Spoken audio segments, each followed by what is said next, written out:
ဒီရုပ်ရှင်ကနှစ်နီလာဆွဲလူတယောက်ရဲ့ဆက်လန်းကိုပြောပြထားတာပါသူကတပိတ်ထုတ်ပိတ်ကိုလို့ခေါ်တဲ့ဈေးရွက်ကြီးလုပ်ငန်းကြီးတစ်ခုအတွက်အလုပ်လုပ်ပြီးတော့ကာကွယ်ပေးနေရသူဖြစ်ပါရင်ဒီလိုနဲ့တနေ့မှာအစိုးရကစီစဉ်တဲ့ဈေးလိပ်ဖြတ်ရေးလှုပ်ရှားမှုအကြောင်းဆွေးနွေးတဲ့စကားဝိုင်းတစ်ခုကိုနှစ်ဖိတ်ခံခဲ့ရပါရင်အဲ့ဒီမှာဆိုရင်တော့ Ron Court နဲ့ Robin Williams တို့ကလည်းဖိတ်ထားတဲ့ဧည့်သည်တွေအထဲမှာပါလာခဲ့ပါရင် Ron က Senator Finistee ရဲ့ကိုယ်စားလှယ်ဖြစ်ပြီးတော့ Nip နဲ့လုံးဝဆန့်ကျင်ဘက်ဖြစ်တဲ့အစုပ်ဆိုင်ရာအစည်းအဝေးကလာတာပါ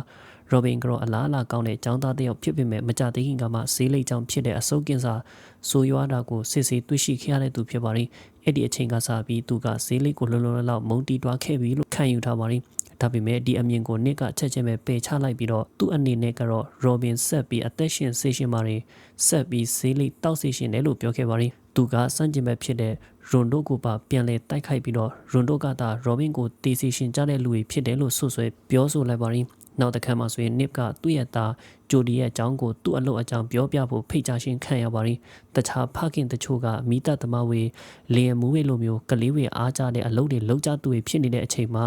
Nip ကတော့နေစဉ်အမေရိကမှာလူထောင်ပေါင်းများစွာတည်ဆုံရတာအတွက်တာဝန်ရှိတဲ့ပုဂ္ဂိုလ်တယောက်အကြောင်းရှင်းပြနေရပါရင်တာဖြစ်သူဂျိုဒီကဖခင်ကြောင့်ရှက်ရမလားလို့ဆိုနေတဲ့အချိန်မှာ Nip ကတော့ဈေးလေးအတွက်ပြောရေးဆိုခွင့်ရှိသူအဖြစ်သူ့ရဲ့အလုပ်အကြောင်းကိုကလေးတွေအားနားလည်အောင်ပေါ့ပါပဲရှင်းပြဖို့ကြိုးစားပါရီကလေးတယောက်ကဈေးလေးတောက်မယ်ဆိုရင်တည်တယ်လို့ပြောလိုက်တဲ့အခါမှာ Nip ကချက်ချင်းမယုံကြဖို့နဲ့အမှန်တရားကိုကိုယ်တိုင်ရှာဖွေကြည့်ဖို့ပြောပြခဲ့ပါရီဒီစကားကိုကြားတာနဲ့အတန်းပိုင်ဆရာမကကြောင်သားဝေနားလည်မှုလွဲမှားသွားမှဆိုရင်တဲ့အတွက်Nipရဲ့တင်ဆက်မှုကိုချက်ချင်းပဲရက်ခိုင်းလိုက်ပါရီအဲ့ဒီလိုမကောင်းတဲ့တင်ဆက်မှုတစ်ခုလုပ်ပြီးနောက်Nipဟာကုံတဲ့တေးမင်းများဒါမှမဟုတ် MOD squad လို့နာမည်ပြောင်းပြီးခံထားရတဲ့သူ့ရဲ့လုပ်ဖို့ကင်ဖက်တွေနဲ့ညစာစားဖို့တွားတွေ့ပါရင်ပထမတစ်ယောက်ကအရက်ဘယမလို့ခေါ်တဲ့ပေါ်လီဘေလီပါသူဟာအရက်တောက်ရှင်းဆိုင်ရာတင်းကျပ်တဲ့စီးမြင့်အများစုကိုတရားဝင်ဖြစ်အောင်လုပ်နိုင်ခဲ့သူဖြစ်ပါရင်နောက်တစ်ယောက်ကတော့တနတ်မျက်နှာလို့နာမည်ပြောင်းပြီးခံထားရတဲ့ဘော်ဘီဂျေဘလစ်ဖြစ်ပါရင်သူဟာ SAFETY ဆိုတဲ့အဖွဲ့အစည်းအတွက်လောက်ကင်ပေးသူဖြစ်ပါရင်သူတို့အလုံးဟာလူချင်းဝတ်ကိုစန့်ကျင်တဲ့အခက်အခဲမျိုးစုံနဲ့ရင်ဆိုင်ကြရတဲ့အတွက်တွေးဆုံတဲ့အခါတိုင်းအတွေ့အကြုံတွေကိုဖလှယ်ကြပါရင်ညဖက်ရောက်တော့ဂျိုဒီကအမေရိကဟာဘာကြောင့်များကမ္ဘာပေါ်မှာအကောင်းဆုံးအစိုးရရှိနေတာလဲဆိုရယ်အိမ်စာကိုNipအားကူညီခိုင်းခဲ့ပါရင်Nipကဒီအဆိုကိုတိတ်တဘောမတူပဲတခုခုကိုအကောင်းဆုံးလို့သတ်မှတ်ဖို့ဆိုရင်နိုင်ရှင်စံတုံးတစ်ခုတော့လိုအပ်ပါတယ်လို့ပြောပါရင်ပြီးတော့ဂျိုဒီကိုအမေရိကန်ရဲ့ကြီးမြတ်မှုအကြောင်းဥပမာဆိုရင်ကမ္ဘာစည်းကွက်ဈေးနှုန်းတွေကိုမြင့်တင်ခဲ့တဲ့ပုံတွေပြစ်မှုကျူးလွန်သူတွေကိုတည်တံပေးပုံစတာဝေဘာပဲဖြစ်ရေးချခိုင်းခဲ့ပါရင်ဒါဝေအားလုံးဟာအပြည့်မှန်တယ်ပဲလို့ပြောခဲ့ပေမဲ့ဂျိုဒီကဒါဟာအပြည့်မှန်ဟုတ်ရလားဆိုပြီးမေခွန်းထုတ်တဲ့အခါမှာNipကဒါဟာငင်းခုန်ရှင်အနုပညာပါပဲဘယ်သူကမားတယ်ဆိုတာမရှိပါဘူးလို့ပြန်လည်ဖြေကြားခဲ့ပါရင်အဲ့ဒီနောက်ဂျိုဒီကအင်စာကိုတနအီအတွင်ပြီးမယ်ဆိုရင်တော့တညလုံးမအိပ်ပဲနေခွင့်ရှိမလားလို့မေးတဲ့အချိန်မှာ Nipကငင်းလိုက်ပြီးဒါကညှိနှိုင်းမှုပါပဲငါအနေနဲ့သဘောမတူပါဘူးလို့ပြောပိုင်ခွင့်ရှိတယ်ဆိုပြီးပြောလိုက်ပါရင်နောက်တနေ့မှာNipရဲ့စနီဟောင်ဖြစ်သူဂျေကဂျိုဒီကိုစောင့်ပါရင်Nipဟာဂျိုဒီနဲ့အချိန်ပိုပေးရှင်တဲ့အကြောင်းတောင်းဆိုပေမဲ့ဂျေကတော့လက်မခံပါဘူးအလုံးရက်တွေမှာသူကဂျိုဒီကိုခေါ်ထားပြီးတော့စနေတနင်္ဂနွေမှာNipကခေါ်တဲ့ဆိုရယ်သူတို့ရဲ့တတ်မှတ်ထားတဲ့ဝေစုရှိပြီးသားဖြစ်တဲ့အကြောင်းပြောပြခဲ့ပါရင်ဒီလိုနဲ့စီနိတာ Finistee ကဈေးလိပ်ဘူးတိုင်းမှာဥခေါင်းခွန်ပုံပါရမယ်ဆိုရယ်အဆိုကိုတင်သွင်းပြီးတော့Nipကိုနောင်လာမဲ့လွတ်တော်အစည်းအဝေးမှာတပည့်တူပါကိုဆက်လက်အဖြစ်ဖိတ်လိုက်ပါရင်ဒီလိုမျိုးလှုပ်ရှားမှုတွေကြောင့်ဈေးလိပ်ရောင်းအားကတိတိတတာကိုကျဆင်းသွားတာမြင်ရတော့Nipရဲ့တထေးဖြစ်သူ BR ကအရန်ကိုမှ draw ထွက်သွားခဲ့ပါရင်အစည်းအဝေးမှာဘယ်သူမှစိတ်ကူးမပေးနိုင်ကြတဲ့အချိန်မှာNipကတော့ထပြီးစကားပြောလာခဲ့ပါရင်သူ့ရဲ့ထူခြားတဲ့စိတ်ဓာတ်နဲ့ဆွဲဆောင်မှုရှိတဲ့ပုံစံနဲ့1980ပြည့်လို့နှစ်တွေကရုပ်ရှင်တွေလိုပဲဈေးလိပ်ကိုခင့်မိပြီးတော့ဆွဲဆောင်မှုရှိတဲ့အရာအဖြစ်ပြန်လည်ဖန်တီးနိုင်မယ်ဆိုရင်ဈေးလိပ်လုပ်ငန်းကိုအောင်ပွဲခံနိုင်မယ်လို့ပြောလိုက်ပါရင်အဲ့ဒီတုန်းကဈေးလိပ်ကိုရုပ်ရှင်တိုင်းမှာမိုက်တယ်ဆွဲဆောင်မှုရှိတယ်ဆိုပြီးပြသခဲ့တာကြောင့်ဈေးလိပ်ကအောင်မြင်ခဲ့တာဖြစ်ပြီးတော့အခုဆိုရင်လည်းရုပ်ရှင်လောကရဲ့အကူအညီနဲ့ဈေးလိပ်တောက်တဲ့ယဉ်ကျေးမှုကိုပြန်လည်အတက်သွင်းဖို့စိတ်ကူးရခဲ့တာဖြစ်တဲ့အကြောင်းတင်ပြခဲ့ပါရင်တထေကတိတ်ပြီးအလေးမထားတဲ့စိတ်ကူးတစ်ခုကိုတင်ပြပြီးနောက် Nipကိုကပတိန်ဆွဲဈေးရွက်ကြီးလုပ်ငန်းရှင်ကြီးနဲ့တွားတွေ့ဖို့ပြောခဲ့ပါရင်ကပတိန်ကဈေးရွက်ကြီးရဲ့တဘာဝပတ်ဝန်းကျင်နဲ့လူကျမ်းမာရေးအပေါ်တက်ရောက်မှုတွေကိုလေ့လာဖို့ရည်ရွယ်တဲ့ဈေးရွက်ကြီးလေ့လာရေးအကယ်ဒမီကိုတည်ထောင်ခဲ့တဲ့လူပါသူတို့တွေ့ဆုံတဲ့အခါမှာNipရဲ့စိတ်အားထက်သန်မှုကကပတိန်ကိုသူ့ရဲ့လူငယ်ဘဝအားပြန်ပြီးတတိယစေပါရင်ကပတိန်ကNipကိုကယ်လီဖိုးနီးယားမှာရှိတဲ့ဟော်လီဝုဒ်အေဂျင့်ကြီးတဦးနဲ့တွားတွေ့ပြီးတော့ရုပ်ရှင်ထဲမှာမင်းသားမင်းသမီးတွေဈေးလိပ်တောက်အောင်င ငွေနဲ့ပေးကမ်းဖို့ပြောခဲ့ပါရင်စကားဝေပြောပြီးနောက်နစ်ကိုသူဘာကိုဝမ်းလို့ခေါ်တဲ့စိန်ခံကိုပိုင်ကြက်လျက်နဲ့လိုက်ပို့ပေးခဲ့ပါရင်ကပတိန်ကသူ့ကိုအရန်တဘောကြပုံရပြီးတော့ဒီကြက်လျက်မှာခင်မိတဲ့အင်္ဂါရက်တွေအပြည့်အစုံနဲ့လျင်မဲ့လက်လလေးတွေပါနေတာကိုတွေ့လျက်ပါရင်ဒီခီးစင်ကိုအခွင့်ကောင်းယူပြီးနစ်ကကြေးကိုဖုန်းခေါ်ကဂျိုဒီကိုပါကယ်လီဖိုးနီးယားအလုပ်ခီးစင်မှာခေါ်တော့ခွင့်ပြုဖို့တောင်းဆိုပါရင်တောင်းဆိုပေမဲ့နစ်ကဂျိုဒီကိုမကောင်းတဲ့လွမ်းမိုးမှုတွေပေးလိမ့်မယ်ဆိုပြီးငင်းပယ်ခဲ့ပါရင်နောက်တစ်ချိန် MOD Squad အဖွဲ့ဝင်တွေကော်ဖီဆိုင်မှာတွေ့တဲ့အချိန်မှာနစ်ကဟဲသားဆွဲသတင်းထောက်တယောက်အကြောင်းတည်တလားလို့မေးပါရင်ဘော်ဘီကချက်ချင်းပဲသူဟာအင်္ဂလိပ်မလေးတယောက်ရဲ့ဆွဲဆောင်မှုအပြည့်နဲ့လာပါတဲ့သတင်းထောက်တယောက်ဖြစ်တဲ့အကြောင်းပြန်ဖြေလိုက်ပြီးတော့သူ့ကိုမဆွဲလန်းမိအောင်တတိထားဖို့နစ်ကိုတတိပေးလိုက်ပါရင်နောက်တနေ့မှာနစ်တယောက်အဲ့ဒီလာပါတဲ့သတင်းထောက်ဟဲသားနဲ့တွေ့ပါရင်ဝိုင်ပလင်းတလုံးနဲ့သူတို့ဟာယင်းဤသူတွေလိုမျိုးစကားတွေပြောကြတာပါအချိန်ကြာလာတာနဲ့အမျှနစ်ပြဆွဲဆောင်မှုအောက်မှာ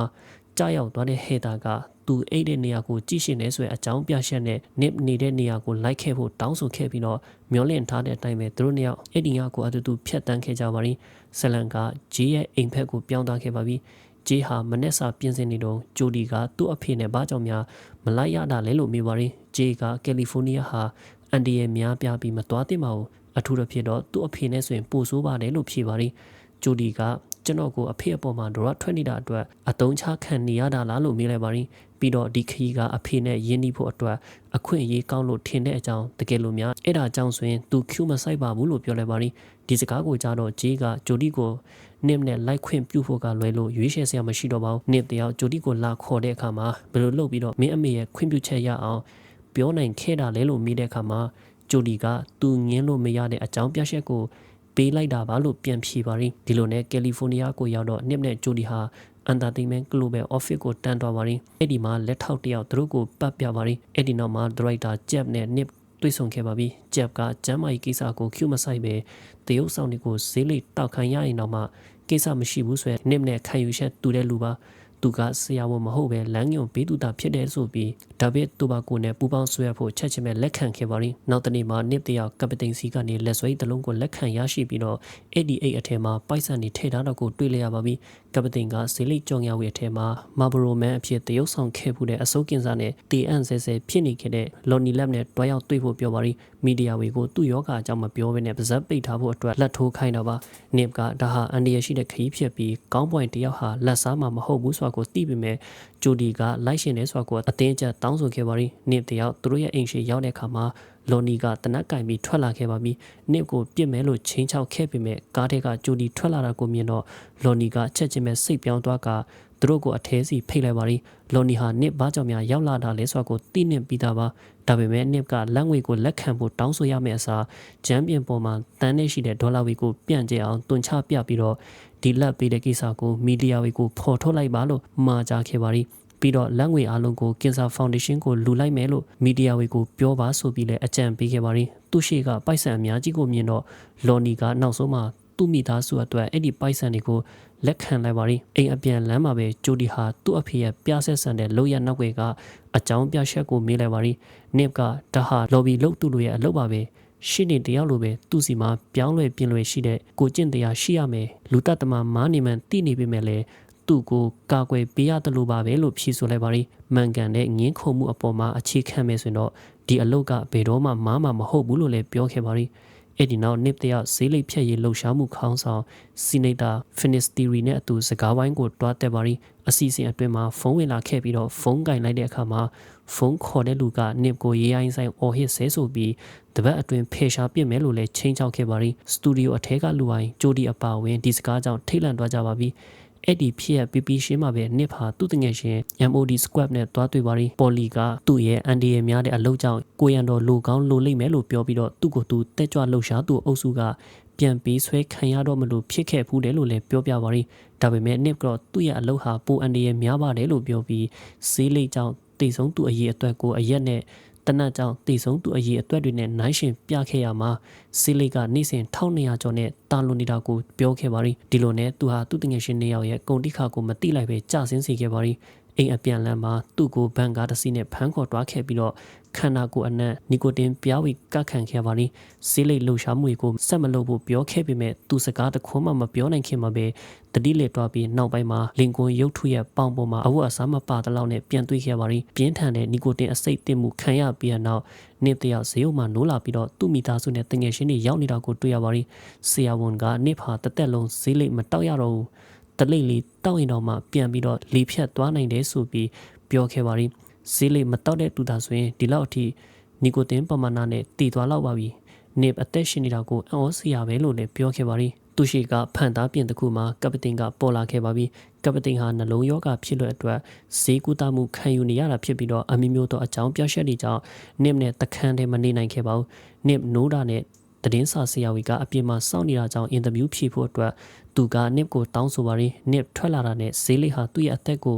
ကဲခဲ့တာပါဆိုပြီးချက်ချင်းပဲပြောတော့ပါရင်စီနီတာဖီနစ်တီရီနဲ့လွတ်တော်အစည်းအဝေးကိုလည်းမစောင့်နိုင်တော့တဲ့အကြောင်းပြောလိုက်ပါရင်မကြခင်နစ်တရားအခြေအနေပြန်ကောင်းလာပြီးတော့အလုပ်ပြန်လုပ်ခဲ့ပေမဲ့တမန်နဲ့ခင်မှာသူတို့အလုံး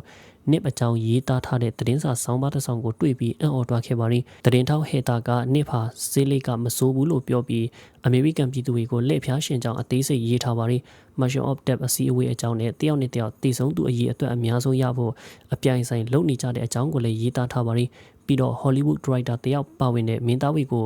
လက်ထိုးတဲ့ကိစ္စ Marlboro Man Lonnie Lab ကိစ္စတွေကိုလည်းဖော်ပြခဲ့ပါရင်ဟေတာကဂျိုဒီဂရောင်အဖေအမွေခံအဖြစ်လေ့ကျင့်ပေးနေတယ်ဆိုပြီးရေးသားထားတာကိုတွေ့ရပါရင်ဒီဆောင်ပါကိုဖတ်ပြီးနောက်နှစ်တယောက်ဟေတာကိုအရန်ယုံကြည်ခဲ့တာကြောင့်အလိန်ခံလဲရတာကရှင်းရှင်းလင်းသိလိုက်ရပါပြီဟေတာကဒါဝီအလုံးကိုသူ့ရဲ့အလုပ်အတွက်လုပ်ခဲ့တာလို့ပြောခဲ့ပါရင်နစ်တိဆောက်ခဲ့တဲ့ပုံရိပ်တွေအလုံးပြိုလဲသွားသလို BR ကသူ့ကိုအလုပ်ထုတ်လိုက်တာကြောင့်သူ့ရဲ့အသက်မွေးကြောင့်အလုပ်ကလည်းရက်တန့်သွားပါရင်နစ်ကိုပဲဒူးမှမကူညီနိုင်ကြသလိုကပတိန်ကလည်းအဲ့ဒီမနေ့မှာပဲဆုံးသွားခဲ့ပါရင်ကပတိန်ရဲ့စာပနာကိုတက်ပြီးနောက်နစ်တယောက်သူ့ရဲ့တိုက်ခန်းအထဲမှာပိတ်ပြီးတော့ဘဝအကြောင်းစဉ်းစားနေခဲ့ပါရင်ခဏအကြာမှာဂျိုဒီနဲ့ဂျေရောက်လာပါပြီဂျိုဒီကနစ်ကိုအယယာကိုမှန်ကန်အောင်လုပ်နိုင်တဲ့အခြေအနေတွေကိုပြောင်းပြန်လှန်နိုင်တဲ့အရေးအရှင်ရှိတဲ့လူတစ်ယောက်ဖြစ်ပြန်ပြီးတော့ထလာပါဆိုပြီးတိုက်တွန်းခဲ့ပါရင်နောက်ဆုံးမှာနစ်ကစိတ်ကူးတစ်ခုရသွားခဲ့ပြီးဆေးလိပ်ပေါ်မှာဥခေါင်းခွန်တင်ဂီတာထဲ့မလားဆိုတဲ့ကိစ္စကို